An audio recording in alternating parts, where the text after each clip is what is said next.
Okay, it occurred to me that even though I've done this before, there might be a few people watching me who haven't. So, I am just getting my garlic ready to plant. I took some of the best formed heads and I'm just dividing it, pulling the paper off.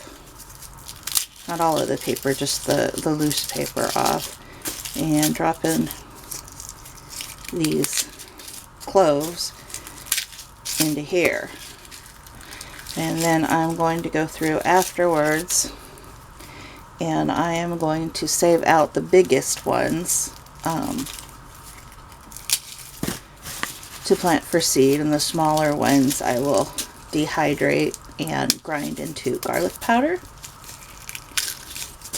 So I'm pretty sure anyone who's ever used garlic knows how to take them apart like this, but you never know. I mean, there's videos on YouTube about how to make a toasted cheese sandwich, which, you know, you would think everyone knows how to do that, but, well, I mean, if you grew up on nothing but TV dinners, maybe you don't know how to make a toasted cheese sandwich. And maybe you've been gardening for years, but you've never actually planted any garlic. Or maybe this was your first year gardening, or maybe next year will be your first year gardening. So I figure might as well go through it. Alright, I will come back when I have got them all separated out. Okay, I got the garlic all separated from the paper, and yeah, I'm just going to go through and do the sort. I want big cloves like this because they will have the best prognosis for growing big, good garlic bulbs.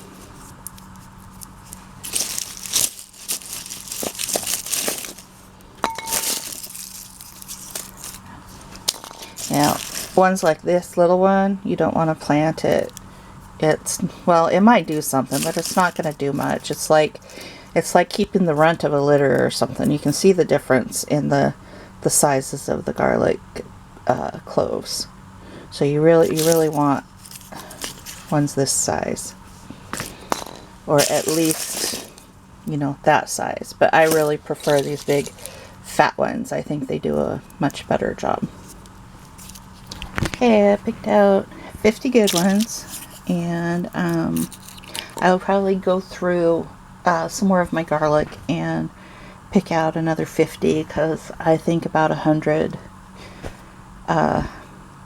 bulbs of garlic is about what I use probably in a year. I might use more, but yeah, 50 is not going to be enough. Okay, I want to show you a couple of things you don't want to pick.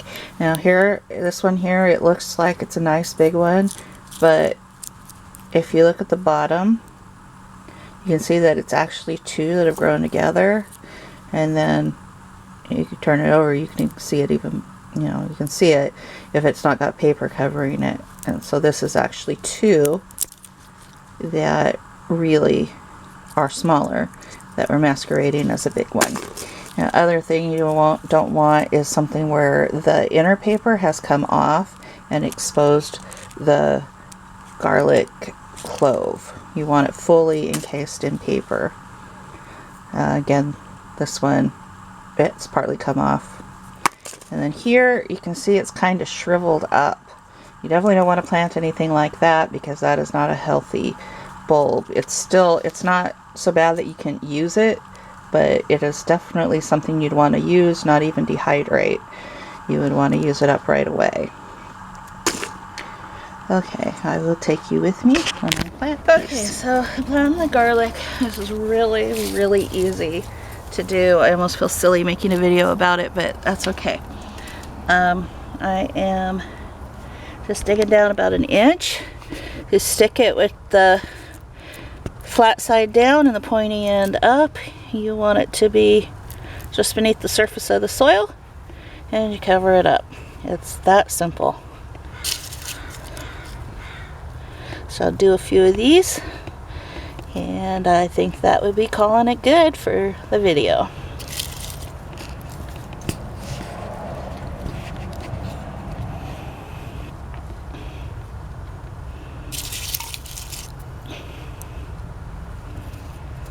Oh, I also want to say they need to be about 4 inches apart, even in a biointensive bed.